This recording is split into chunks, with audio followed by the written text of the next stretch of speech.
Yeah! Hoorah! Spartan Warriors, hoorah!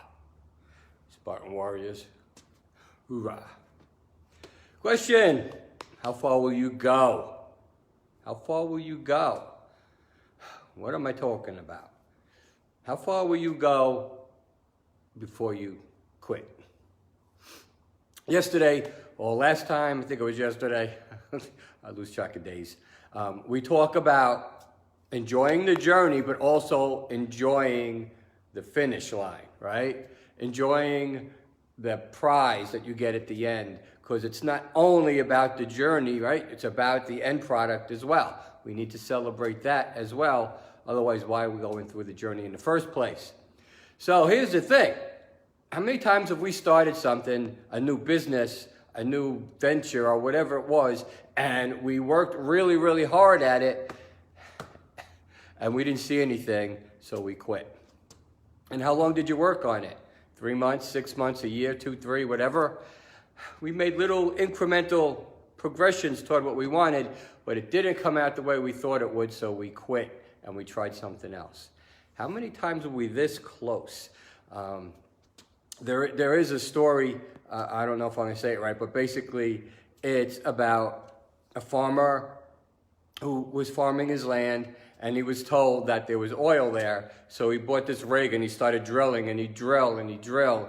And eventually he was almost totally out of money.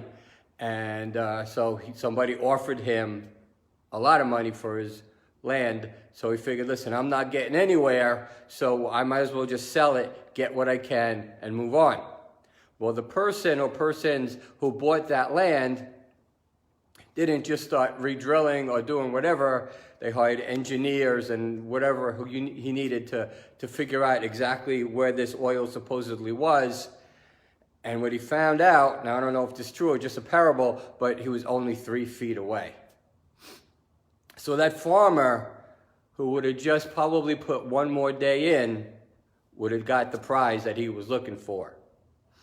So if we knew exactly when our end product was coming, if we knew when that relationship is going to be right, if we knew when our financial situation was going to be right, if we knew when our mental state, our mind, what we need to be and keep it straight was going to be right, how hard would you press? How long would you press if you knew you had an end date? And if that end date was exactly 3 years from now, I know I would be working my ass off every single day, sacrificing what things I could sacrifice to make sure that I got to that end product on that day.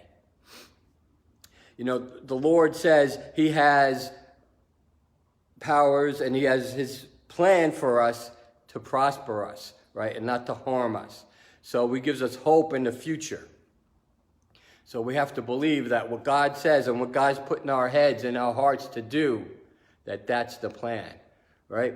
So that's what takes alone time to figure that out and be with God. But the thing is, man, you got to push.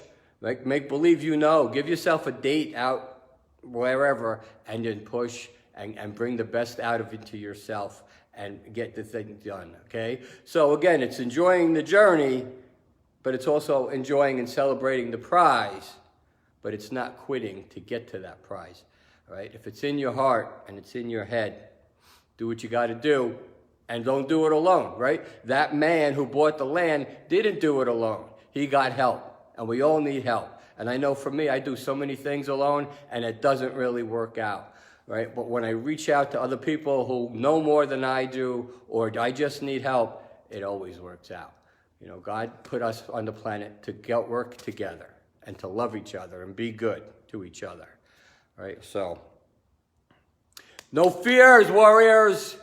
No excuses, warriors. No limitations. Be good to each other. Love each other. Keep pressing on. If it's in your heart, God put it there. Love you guys.